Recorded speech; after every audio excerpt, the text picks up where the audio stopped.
မင်္ဂလာပါဒီနေ့ဗီဒီယိုမှာက Viber အသုံးပြုသူတွေအတွက်အရေးကြီးတဲ့ data ချက်လက်တွေပြောင်းမသွားအောင်တရက်မှတစ်ကြိမ် backup လုပ်ထားသေးပါတယ် Viber အသုံးပြုသူတိုင်း backup မှန်လုပ်ထားသေးတဲ့အကြောင်းရင်းတွေကတော့ဖုန်းပြတ်တာဖုန်းပြောက်တာအခုခံရတာဖုန်းအသစ်ပြောင်းကျင်တာ Viber app ကိုမှားဖြတ်မိတာစသဖြင့်ပေါ့အခြေအနေအကြောင်းကြောင့်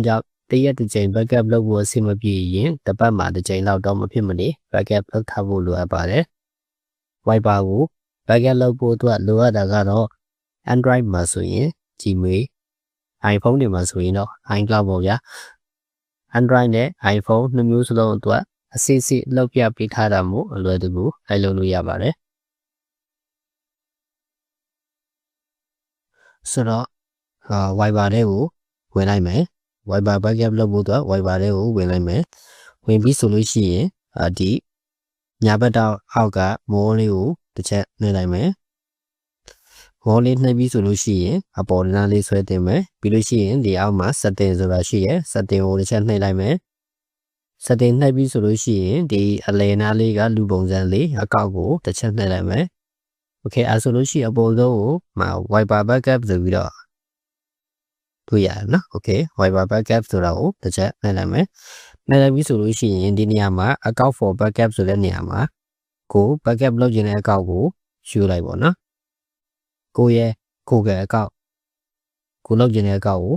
backup လုပ်ထားမယ့်အကောက်ပေါ့ကိုရဲ့ကိုတောင်းအမြဲတမ်းသုံးပြုမယ့်အကောက်ကိုယူရလိုက်ပါနော်ဒါဆိုလို့ရှိရင်ယူလိုက်ပြီးယူပြီး okay နှိပ်လိုက်မယ်ဒါဆိုလို့ရှိရင် backup နာကိုနှိပ်လိုက်ပြီးဆိုလို့ရှိရင်Viber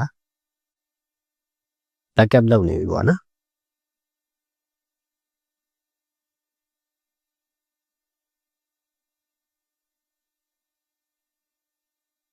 အကယ်လို့ကိုကအမြဲနေ့တိုင်းမလုပ်ချင်ဘူးဆိုလို့ရှိရင်ဒီမှာကိုယ့်ကိုဒီ manual မလုပ်ချင်ဘူးဆိုလို့ရှိရင် auto backup ရှိတယ် daily ယူလားဒါမှမဟုတ်ရင် weekly ယူလားဒီလနဲ့ယူလားပေါ့နော်ကျွန်တော်တော့ daily ပဲထားလိုက်မယ်daily ထားလိုက်ပေါ့နော်ဒီရှိ backup ကိုဒီ mobile data နဲ့လုပ်မလား wifi နဲ့လုပ်မလားကိုက wifi နဲ့သုံးမယ်ဆိုလို့ရှိရင်တော့ wifi နဲ့ထားတာပေါ့နော်ဒါဆိုလို့ရှိရင်ဒီမှာဒီကောင်လေးအမှတ်ချစ်တယ်မယ်ဆိုလို့ရှိရင် video ရောဒီဓာတ်ပုံရောအကုန် backup လုပ်တော့ပြီတော့ပေါ့နော်ဆိုတော့ဒါတော့ backup လုပ်တဲ့နည်းနဲ့လေးပေါ့နော်တကယ်လို့ backup restore ဘယ်လိုပြန်လုပ်ရမလဲပေါ့နော် backup လုပ်ပြီးဆိုလို့ရှိရင် restore ဘယ်လိုပြန်လုပ်ရမလဲဒါတော့ဒီဖုန်းကိုမသုံးတော့ဘူးနောက်ဖုန်းတစ်လုံးမှာViber ပြောင်းထည့်မယ်ဆိုလို့ရှိရင်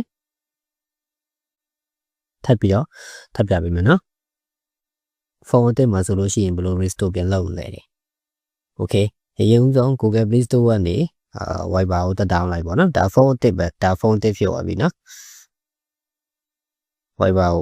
ကို share down လိုက်မယ် okay Viber down ပြီဆိုလို့ရှိရင်ဖွင့်လိုက်မယ်ဒါဆိုလို့ရှိရင်ဒီညမှာကိုယ့်ရဲ့ဖုန်းနံပါတ်ရိုက်ထည့်လိုက်ပေါ့နော်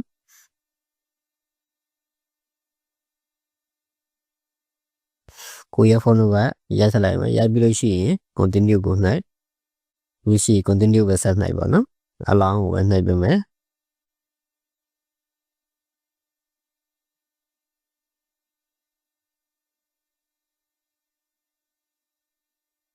โอเคဒါဆိုလို့ရှိရင်ကိုရဲ့ဒါဆိုဒီဘက်မှာကောက်ကြပြီနော်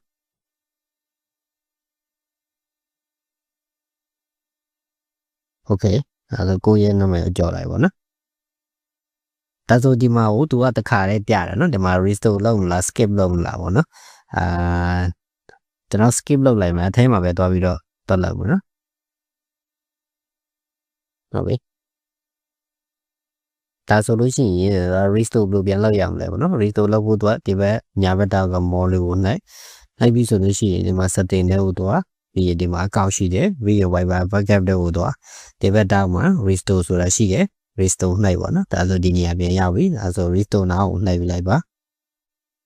ဒီနေရာကchat history တွေပဲဆိုလို့ရှိရင်နည်းနည်းတော့မြန်မှာပေါ့နော်ဒီဓာတ်ပုံတွေဗီဒီယိုတွေပါတဲ့အတွက်ကြောင့်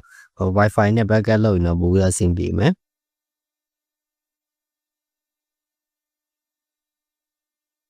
ဒါဆို media တွေကိုသူက restore လုပ်နေတယ်နော်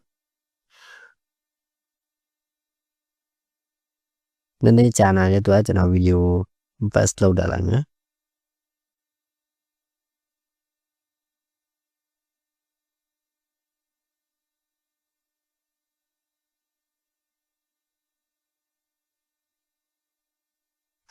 okay ဒီမှာဒီ10ရာခိုင်နှုန်းပြရဒီမှာ100ရာခိုင်နှုန်းပြည့်သွားပြီဆိုလို့ရှိရင်ကိုယ့်ရဲ့ဒီအပြင် chest တွေမှာအကောင်လုံး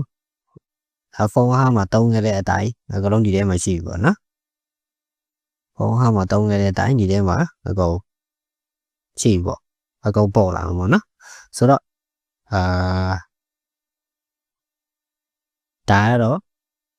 ကတော့Android ဆိုပေါ့နော်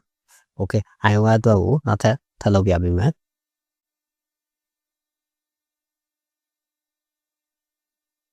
iPhone မှာ backup လုပ်ဖို့သူကအရင်ဆုံး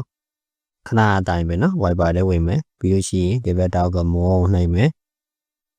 ပြီးလို့ရှိရင် setting ထဲကိုသွားမယ်အကောက်ကိုသွားမယ်ပြီး Wi-Fi backup ပေါ့နော်ပြီးရင် backup နားကိုလိုက်ရေဘာမှကွာခြားချက်မရှိပါဘူးเนาะဒီမှာကျတော့ iCloud ထည့်ရတယ်ဆိုတော့ဒီ iCloud တွေကနေသူက auto backup လုပ်ရတယ်ပေါ့နော်ဘာမှမရွေးထိဘူး iPhone မှာကျတော့ iCloud ကတကောက်ပဲဆိုတော့လေဘာမှမရွေးထိဘူး iCloud တွေကိုတန်းပြီးတော့ backup လုပ်ထားပေးတယ်အခုအကယ်လို့တခြားဖုန်းမှာဆိုလို့ရှိရင်ဒီမှာ restore နှိုက်ပြီးလို့ရှိရင်ဖုန်းအသစ်မှာပြန်ဝင်မှာဆိုလို့ရှိရင် restore နှိုက် restore now ကိုနှိုက်လိုက်ပြီးရင်restore လုပ်လိုက်မယ်ဆိုလို့ရှိရင်ကိုယ့်ရဲ့ chest တွေ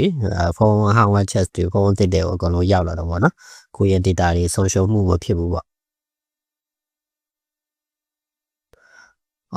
auto backup မလုပ်ထားဘူးဆိုရင်တော့မှကိုယ့်ရဲ့Wi-Fi ကိုတပတ်တစ်ခါလောက်ပဲဖြစ်ပေါ့နော်ဝင်ပြီးတော့ manual backup ဝင်လောက်လိုက်ပေါ့နော်ပြီးလို့ရှိရင်